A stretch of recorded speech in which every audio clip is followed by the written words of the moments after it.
the cheating is not because of what was on their feed. The cheating is probably because of the mental breakdown that happened that now created distrust, that now changed your actions, changed how you perceive that person, and now how you treat them, push them away. And so now that story that you had that they are cheating because of this, this, and this, that story is what perpetuates the cheating, because slowly but surely you've been pushing that person away and you've becoming less and less of yourself, the person that they are attracted to. And you're becoming more of this jealous person, this negative person. And that doesn't justify cheating, right? But that is a lot of times what happens is we perpetuate the worst case scenario because it starts off with rumination, circulating these thoughts, these worries, these judgments, every little thing you see, adding to that story, building it up. Now it becomes a belief because you got enough bricks in this wall. And then that changes how you feel, changes how you act, and how you guys handle your conflicts and the conclusions that you come to. And slowly but surely you're becoming a different person than how you guys attracted each other. And that is what oftentimes is what breaks down a relationship.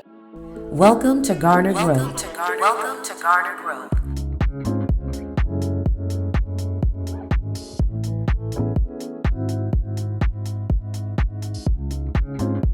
What's up, fam? Welcome to another episode of Garner Growth. Today we're going to talk about your social media feed and if that has any influence on your relationship. And what prompted this conversation was actually a personal conversation that I had where we were talking about if your person, let's say your man, you look at his feed, if he has a bunch of models in there, if he, watches porn, if all those things can influence him to actually do something, act on it and cheat. And I want to dive deeper into that because I know a lot of y'all have that question as well. And also ask yourself, would it bother you? And how much would it bother you? In what ways would it bother you if you looked at your significant other's For You page or their feed, let's say their actual Instagram feed, who they're following, and it's a bunch of sexy models. Even if it's a woman, she's following a bunch of sexy dudes, big muscles and all that. Does that affect your trust, I guess, or your sense of security in a relationship? So we're going to talk more about that. And I was seeing if Cora wants to say hello, but she's just stretching. I personally have been in relationships where people are watching porn, whether it's me or the other person or both. You look at their social media, they're following people who are very attractive. I think where this question actually comes from is just an overall insecurity that already exists. Because if your person is going to cheat, I don't think that social media is going to affect them actually going after getting what they want, right? You more have to look at the person, whether they're looking at stuff or not. The opportunity to cheat really has nothing to do with their social media. It's who they're around. It's how strong that desire is in them. It's their respect for the relationship. It's where they're at mentally. If they're have the integrity and have a real strong dedication to the relationship. If those things are weak or they're not there, it don't matter what they're looking at, they're going to do it, right? So just to put it short, I think that it doesn't, it doesn't have an effect on whether or not they're going to take action.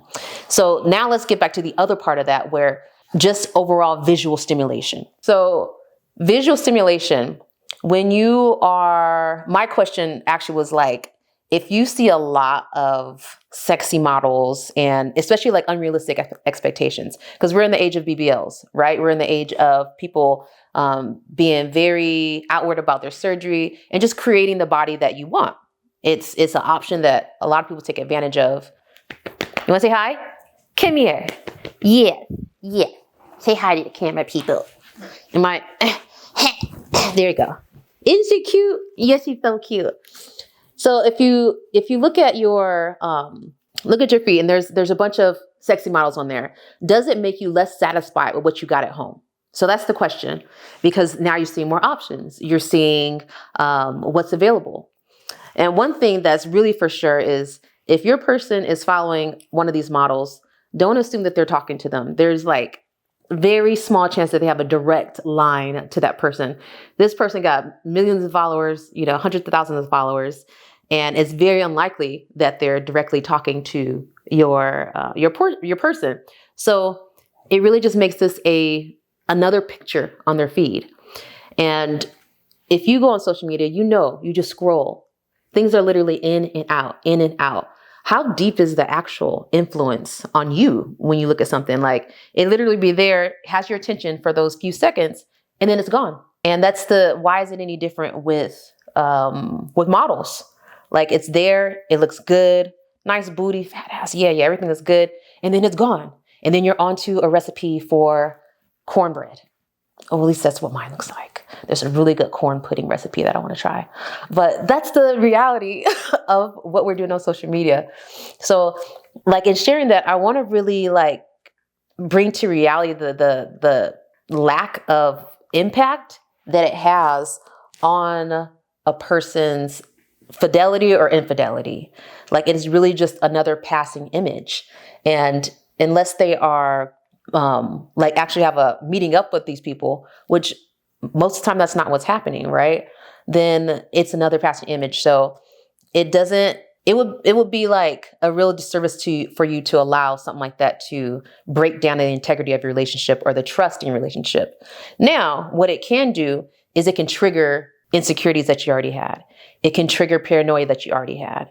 So if there is like a history of cheating, right? If I've been cheated on in the past by this person and I see on their feed that they following somebody that looks like the person they cheated on me with, or that just, seeing other options, it might trigger a memory. It might trigger that insecurity that I felt. It might trigger that hurt where it's like, oh, you're looking for something different than what I am. But that's a story, right? That's not the truth. That's a story that we create. And we really got to look at it as that, because where is the fact in that? Like, you don't know. You just saw something. You created a reason behind it, a justification for it, or really a reason. Formed a judgment and applied it to your situation. And then especially when you don't talk to your person about, you don't like validate this story with them, you don't make it into a conversation, then you just kind of like feed into that story. And this is what's happening a lot. And that really is what breaks down your relationship. And let's say that cheating does happen. The cheating is not because of what was on their feed. The cheating is probably because of the mental breakdown that happened that now created distrust, that now changed your actions, it changed your mood, changed how you perceive that person, and now how you treat them, push them away. And so now that story that you had that they are cheating because of this, this, and this, and they're not happy with you because they're looking at this and liking these girls, that story is what perpetuates the cheating, because slowly but surely you've been pushing that person away and you've becoming less and less of yourself, the person that they are attracted to, the person that they're with. And you're becoming more of this jealous person, this unhappy person, this negative person. And that doesn't justify cheating, right? But that is a lot of times what happens is we perpetuate the worst case scenario because it starts off with rumination, circulating these thoughts, these worries, these judgments, every little thing you see, adding to that story, building it up. Now it becomes a belief. Because you got enough bricks in this wall, it becomes a real picture, a big picture. And then that changes how you feel, changes how you act, changes how you perceive that person and how you guys handle your conflicts and the conclusions that you come to. And slowly but surely, you're becoming a different person than how you guys attracted each other. And that is what oftentimes is what breaks down a relationship. And so really I want to bring attention to this because in all places in our lives, we create stories, but especially in relationships. And we get storylines from what we see, what we experience, because we don't want them to happen again. So we'll create this paranoia in a way to protect ourselves. But really that paranoia oftentimes will manifest into a reality. And now you are treating your new relationship, which could be beautiful and could be actually what you want. You're treating it like what you didn't want, what you got before. And again, perpetuating the same thing. And so you're replaying your old story over and over. And you blaming it on the other person or saying like, why do I keep choosing the same thing? The same things keep happening. And it's you rebuilding the same story. And so if we can be more aware of that, and this is something that I've done, y'all. That's why I'm sharing it, because I've done it. And I still do it, but because I'm aware, I put a lot of I question myself, and I'll question myself. I will be like, is this true or is this some shit you're making up? And a lot of times it's something you're making up. And if you can be real with yourself and also be forgiving and be like, okay, I know why you're doing this. Like this happened before, and you are trying to make sure it doesn't happen again. Most of the things that we do are protecting ourselves. It's a instinct to protect yourself, but how we protect ourselves, how we've learned to protect ourselves, whether through manipulation to get what you want, whether through lying to get what you want, whether being silent in order to prevent what you don't want, those things are learned behaviors. And they're learned from pain and suffering. And so you try to prevent that from happening. And that's like what we're doing, We're happening a lot. It's happening a lot. And there's nothing wrong with it. But if you just be real with yourself, like, oh, okay, I'm trying to protect myself from being hurt. And the way that I'm doing that is actually hurting my relationship. Or the way I'm doing that is blocking my own blessings. Or it's making me feel like less of myself and more like this guarded person that I don't want to be no more. You want a soft life? A soft life starts with being soft with yourself, being more open. A hard life is a person that is in defense mode all the time because you're feeling attacked. You feel like you got to defend yourself. You feel like you got to protect from being hurt. You have less trust. But if you want to be soft, you have to have faith and trust your path, trust your choices, trust the people around you. And yeah, it sounds easy to say. It's not easy. We know that. But you can work at it. You can definitely work at it and then just see where you're not, see where you're being hard. It's like, okay, I want a soft life, but I'm being hard on this. And whenever you notice things, you just have a choice to do something different. And that's all we're doing in life is noticing and then having the option when we do notice to make a different choice. And that's really the beauty of free will. That's the beauty of being on this earth and having another day, another chance to experience something different by doing something different. And that's like the gratitude that I always start my days with is I wake up and I'm like, okay, I get a chance to live another day. How do I want this to go? Like, what new things are in store for me? So it creates this curiosity. What am I going to learn about myself today? Some of the things you learn about yourself today might not be something you feel proud about, but also something you learn about yourself today might be something that you are proud about. And you're like, wow, I've grown. I didn't respond to that the same way that I would before. Wow, I was not triggered like I used to be before. I'm proud of myself. And those are really important things to do. You really focus on the things that, like, the little improvements that you're making. It being in this growth space, I often get tired of like growing. And it's a perspective. I say that, but like it's a perspective of focusing on it because you're changing, right? We're changing all the time. But being so conscious and aware of it, sometimes you just get tired of focusing on it. And it's nice to just be. And when you're in those moments where you're just being, like that's growth too, because that's acceptance. I accept who I am, where I am right now in this moment. And I'm so relaxed in this present moment. Nothing needs to change for me to be content, to be happy. That's growth. And you don't even have to celebrate that because in that moment, you're not thinking about it. And that's what I want more of. And I've been really focusing on having more of those moments lately, especially with the season changing.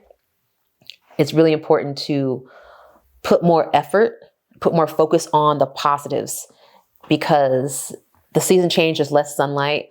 If you get seasonal depression, then it could be really easy to slip down into that slope of feeling down all the time.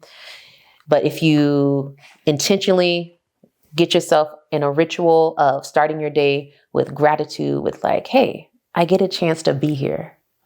Like, and just be in this moment. Like, what am I going to do with it? Like, what's going to happen today? If you're having an excitement and curiosity about the day, and then at the end of the day, congratulating yourself or just celebrating, noticing like, I did good on that. I completed that thing I wanted to do. I said I was going to do that and I did. I checked up on my dad.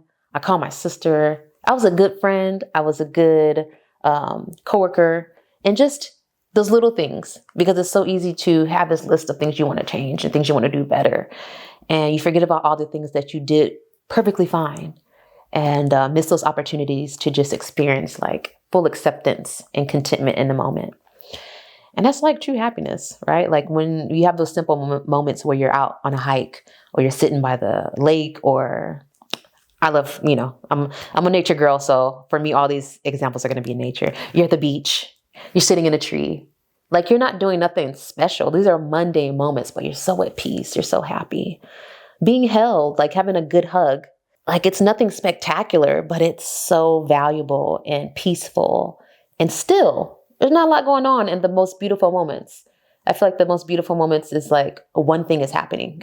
And that's what makes it beautiful. It's the presence of the moment, the simplicity of it. So more of those. I wish more of those for all of you, and for you to have the relaxation in your body, the presence, the lack of wound upness to take those moments in and not let them just pass by and be worried about the next thing.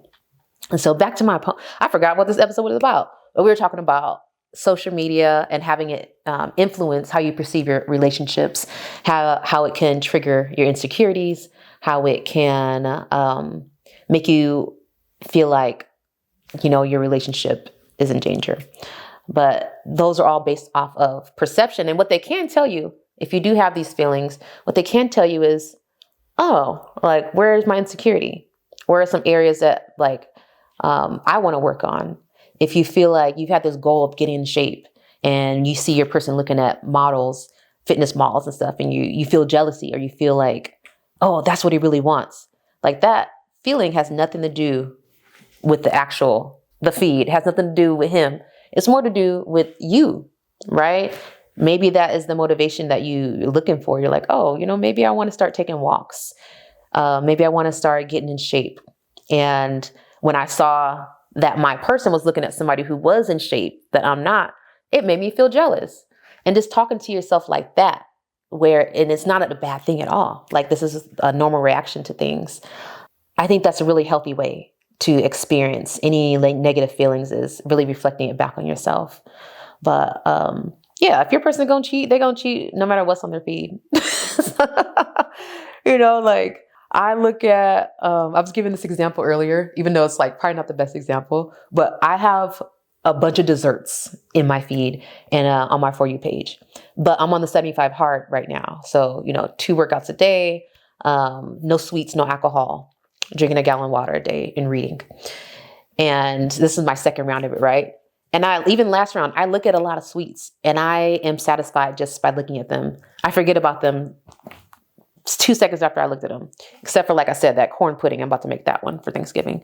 But yeah, like you looking at things visually does not equate to acting upon them. Sometimes it's just that, it's a passing picture.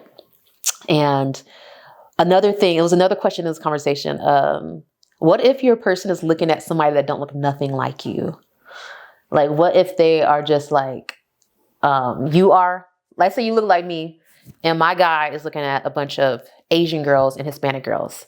I'm not then going to be like, oh, so you don't like this? You don't like that sounds crazy. He's with me.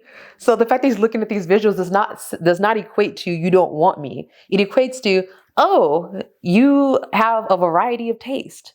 That is not outerworldly. I have a variety of taste.